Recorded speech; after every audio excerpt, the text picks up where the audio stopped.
প্রশাসনকে বলবো 1 মাসের জন্য ক্ষমতা আমাদেরকে দিয়ে দেন। এই রমজান 1 মাস আমরা শরিয়া কোরআন চালাই কিভাবে দেশকে চিন্তাই থেকে, দর্শন থেকে, মাস্তানের গুন্ডামি থেকে কিভাবে এই দেশের মানুষকে নিরাপদ করতে হয় সেটা আমরা দেখিয়ে দিতে পারবো ইনশাআল্লাহ। আমাদের হাতে কোরআন আছে, আল্লাহর দেওয়া সংবিধান আছে, সেটা দিয়ে আমরা এই দেশকে নিরাপদ করতে পারি। আপনারা দিবেন না আমাদেরকে, আমরা জানি আপনারা দিবেন না সেই সুযোগ। অন্তত আপনাদেরকে বলবো, উপদেষ্টাদেরকে বলবো, আর্মিকে বলবো, প্রশাসনকে বলবো, রমজান মাসে সবাই তওবা করুন। আমরা আজকে এই দাবি নিয়ে এখানে এসেছি।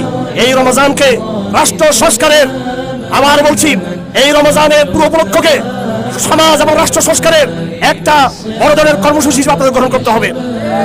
বাংলাদেশ টেলিভিশন, বাংলাদেশ বেতার এবং বিভিন্ন সরকারি বেসরকারি প্রচার মাধ্যম অনলাইনে সরকারি উদ্যোগে রমজানের মর্যাদাকে অক্ষুণ্ণ রাখা, রমজানের মর্যাদাকে সমুন্নত রাখার এই দাবি আমরা এখান থেকে পেশ করতেছি।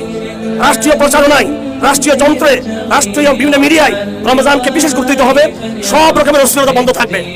কোনো হোটেল খোলা থাকতে পারবে না, কোনো সিনেমা খোলা থাকতে পারবে না, কোনো অবৈধ মেলামেশা চলবে না, কোনো জুয়া ঘুষ চলতে পারবে না, কোনো ছিনতাই খুন চলতে পারবে না।